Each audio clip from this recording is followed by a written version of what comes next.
Hello everyone, welcome to SPM education.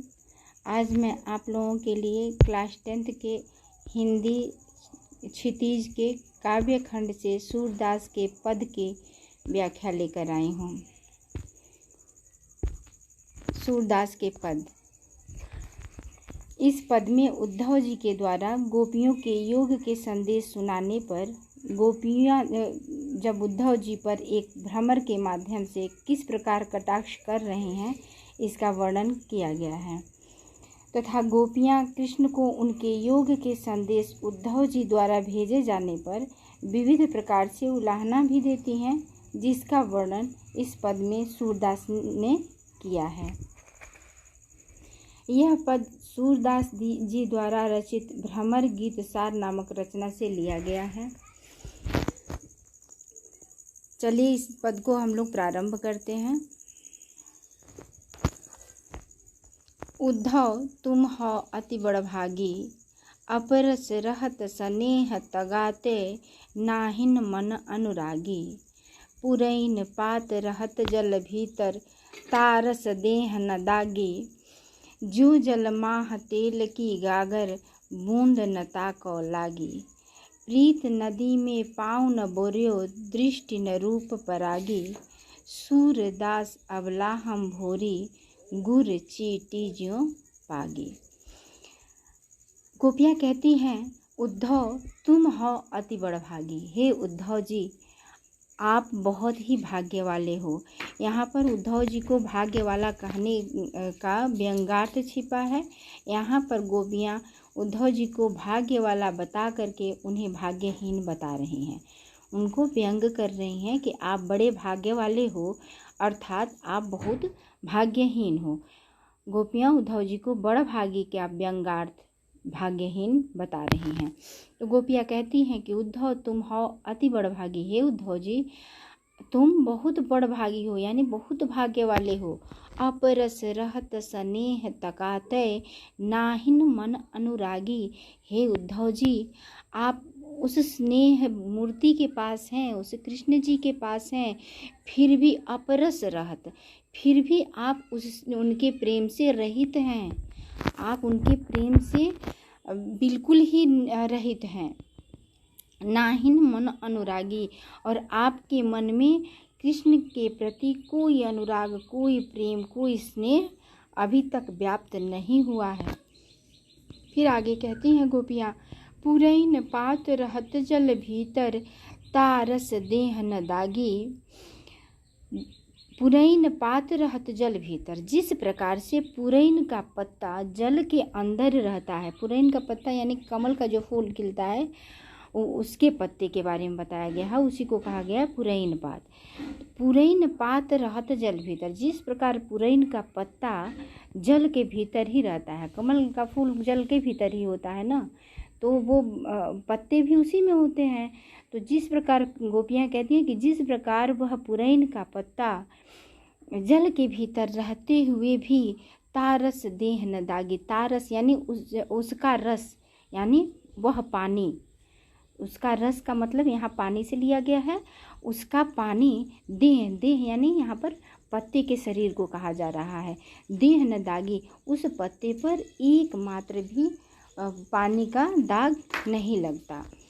फिर आगे गोपियाँ कहती हैं, जो जल माह तेल की गागर, बूंद न ताको लागी। और फिर जिस प्रकार से तेल की गगरी को पानी में डुबाने के बाद जब पानी से निकाला जाता है तो उस पर एक बूंद पानी का टिक नहीं पाता है, हे उद्धव जी, आप भी उस पुरैन के पत्ते और तेल की गगरी की तरह ही हैं कि कृष्ण के पास रहते हुए भी आप कृष्ण के प्रेम से वंचित हैं। फिर आगे कहती हैं गोपियाँ, प्रीति नदी में पाँव न बोरियो, दृष्टि न रूप परागी।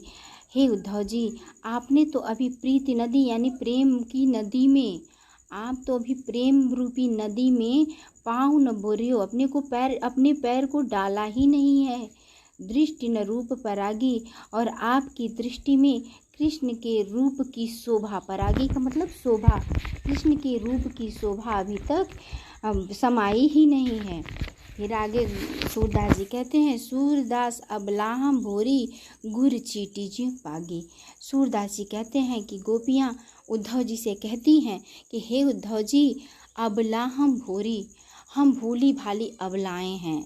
हे उद्धव जी, हम भोली भाली अबलाएँ हैं और गुड़ चींटी ज्यों पागी। और जिस प्रकार से चींटियाँ गुड़ से चिपक जाती हैं तो अपनी मृत्यु के उपरांत भी गुड़ से अलग नहीं होती, उसी प्रकार से हम गोपियाँ कृष्ण के प्रेम में उसी तरह से लिपटी हुई हैं जिस तरह से गुड़ से चींटी होती है। तो जिस प्रकार से गुड़ में चींटी लिपट करके मृत्यु के उपरांत भी अलग नहीं होती, उसी प्रकार हम गोपियाँ भी कृष्ण से प्रेम करना मरने के बाद भी नहीं छोड़ सकती। अब हम लोग अगले पद को देख लेते हैं। फिर आगे देखिए, मन की मन ही बाज रही, कहिए जाई कौन पे उद्धव, नहीं परत कही।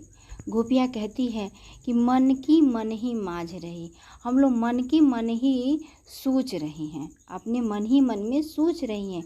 कहिए जाए कौन पे उद्धव, हे उद्धव जी, हम लोग किस प्रकार से अपनी बात को कहें। कही ना ही परत कही, ना ही परत कही, यानी हम लोगों से कहा ही नहीं जा रहा है कि हम लोग अपनी बात को किस प्रकार से कहें। अवधि आधार आस आवन की, तन मन विथा सही। अवधि आधार आस आवन की, एक आधार था कि वो एक समय के उपरांत हमारे पास आएंगे, कृष्ण हमारे पास एक समय के उपरांत आएंगे और तब तन मन विथा सही। और यह बात सोच करके हम लोग अपने तन और मन को व्यथा पीड़ा सहवा रही हैं। दर्द, उनके प्रेम से जो कष्ट, जो पीड़ा उत्पन्न हो रही है, उस पीड़ा, उस कष्ट को हम लोग सह रहे हैं, अपनी व्यथा को सह रहे हैं। अब इन जोग संदेशन सुनी सुनी बिरहिन बिरह दही। और अब जबकि हम लोग आसरा लगाई थी कि उद्धव जी कृष्ण जी आएंगे, अब इस योग के संदेश, अब इन योग यानी योग, इस योग यानी वैराग्य, इस योग वैराग्य के संदेश को सुन करके बिरहिन बिरह दही, हम बिरहिने, हम कृष्ण के प्रेम में बिछड़ी हुई उनके दर्द को बर्दाश्त करती हुई जो बिरहिनी हैं, वे बिरह दही, अपने बिरह की ज्वाला में, दही का मतलब जलना, अपने बिरह की ज्वाला में हम लोग जल रहे हैं। फिर कहती हैं गोपियाँ, चाहत हुती गुहार जितहिते उतते धार बहे। हम लोग चाहत होती, हम लोग जिधर से चाह रही थी और गुहार लगा रही थी, यानी जिधर से हम लोग पुकार लगा रही थी, उधर से ही, जितहिते उधर से ही, और उतते धार बही, उधर ही से बिरह की ज्वाला, बिरह रूपी ज्वाला हम लोगों के तरफ बह करके आ गई। जिधर से हम लोग प्रेम की नदी का प्रवाह सोची थी कि आएगा, प्रेम रूपी नदी का प्रवाह आएगा और हम बिरहिनी जो विरह की अग्नि से जल रहे हैं, तो तन मन हमारा तृप्त हो जाएगा, शीतल हो जाएगा।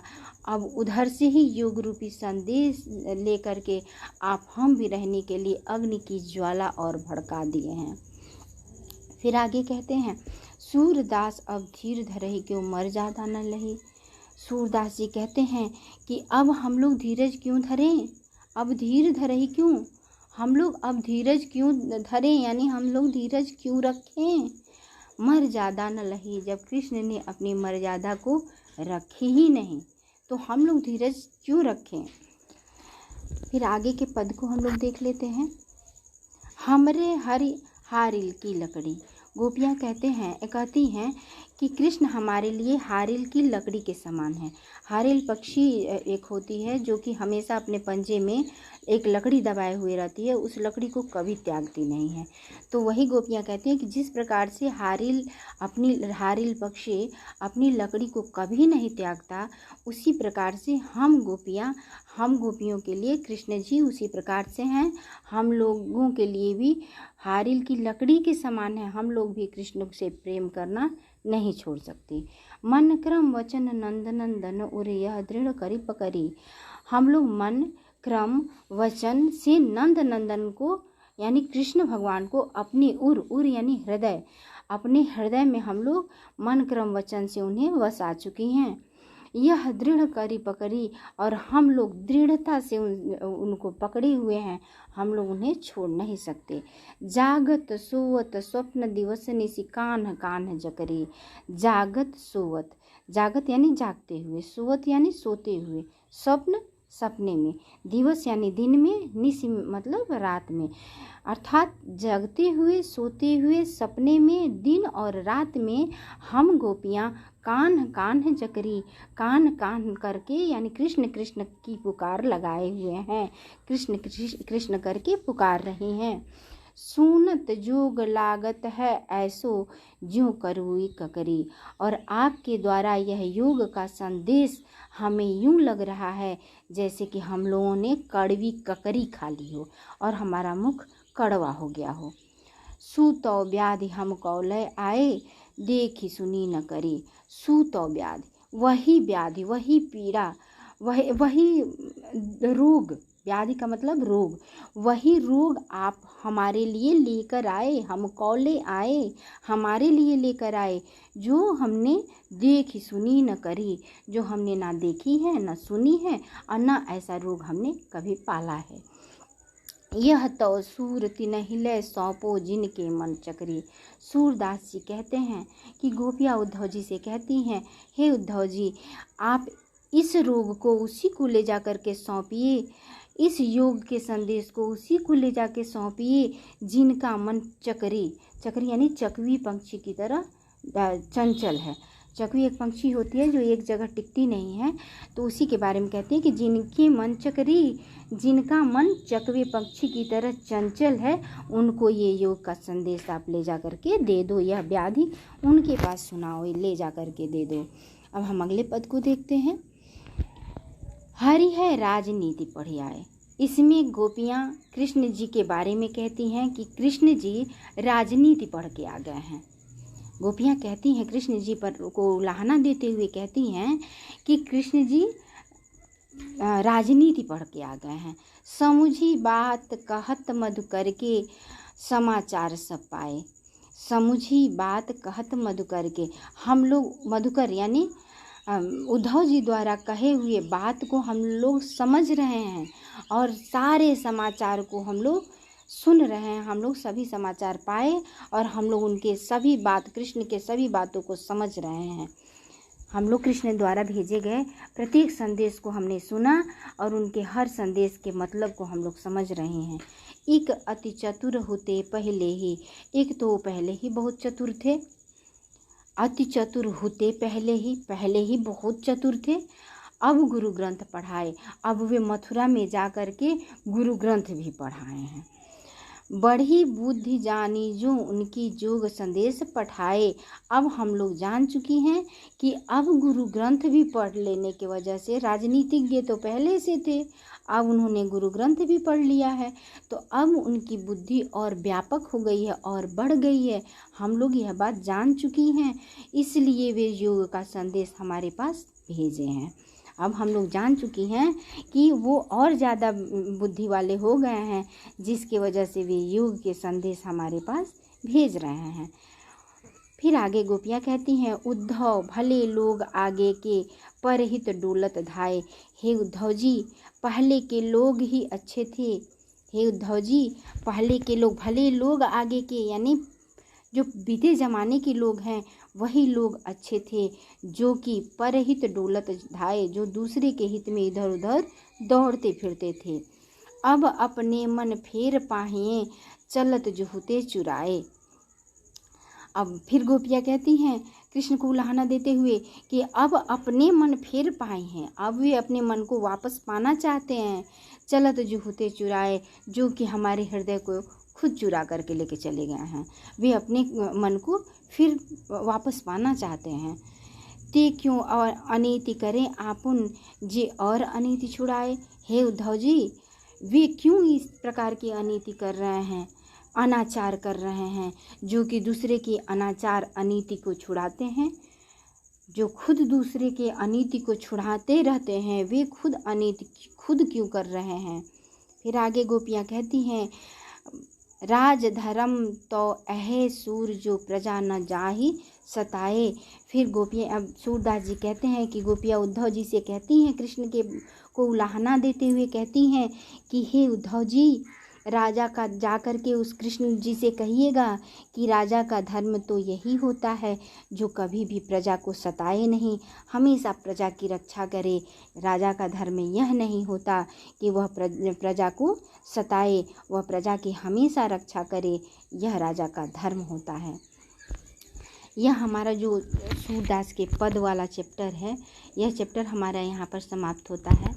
अगर आपको कोई भी डाउट होता है इससे संबंधित, तो आप लोग हमारे डिस्क्रिप्शन बॉक्स में एक और वीडियो में डालूँगी, जिसको आप लोग देख करके और अपने डाउट को क्लियर कर सकते हैं। अगर इससे भी नहीं होता है तो आप लोग कमेंट बॉक्स में कमेंट करके कोई भी प्रश्न पूछ सकते हैं, मैं आपके डाउट को क्लियर करूँगी। और इस प्रकार से अन्य चैप्टर का वीडियो पाने के लिए मेरी वीडियो को लाइक करें, शेयर करें और सब्सक्राइब करें। बेल आइकन को दबाना ना भूलें ताकि प्रत्येक वीडियो का नोटिफिकेशन आपके पास पहुंचता रहे। Thank you.